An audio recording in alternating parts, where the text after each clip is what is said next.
Análise por aqui. Vitor Irajá, não é a primeira vez que há suspeitas de uso político da Previ pelo governo. É isso, né, Ju? Mas vamos por partes, porque de fato é um assunto bastante complexo. Esse rombo de 14 bilhões de reais nesse fundo da Previ, esse Previ 1, ele chama bastante atenção e inclusive virou alvo dessa apuração do Tribunal de Contas da União, até pelo histórico de rendimento desse fundo.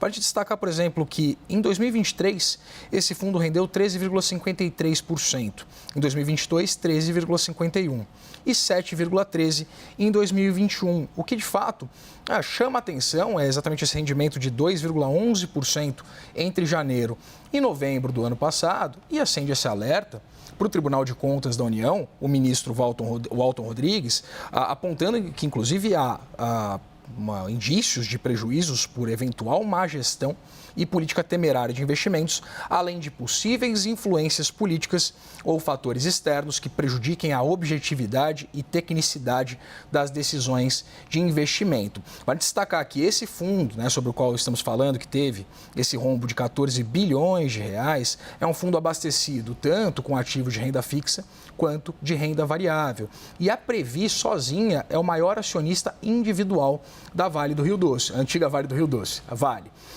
Foi por meio das duas cadeiras, inclusive, que a Previ tem no Conselho da Vale, que o governo Lula tentou, durante os 2 primeiros anos de governo,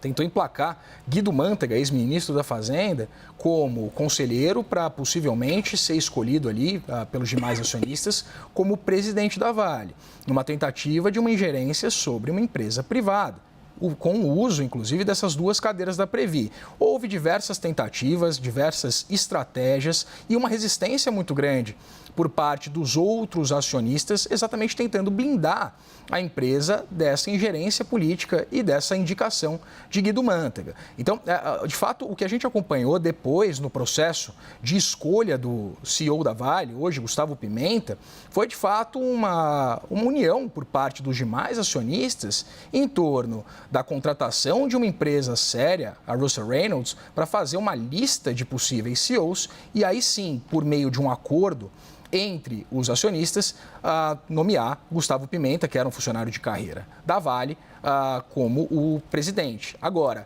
de fato, esse uso da Previ, ele não é novidade, essa possibilidade de um uso político da Previ, e é exatamente isso agora que o TCU quer apurar. É exatamente essa perspectiva, essa possibilidade de um uso político e de uma má gestão desses recursos do fundo de funcionários, o fundo de previdência, que inclusive é o maior do país, Ju.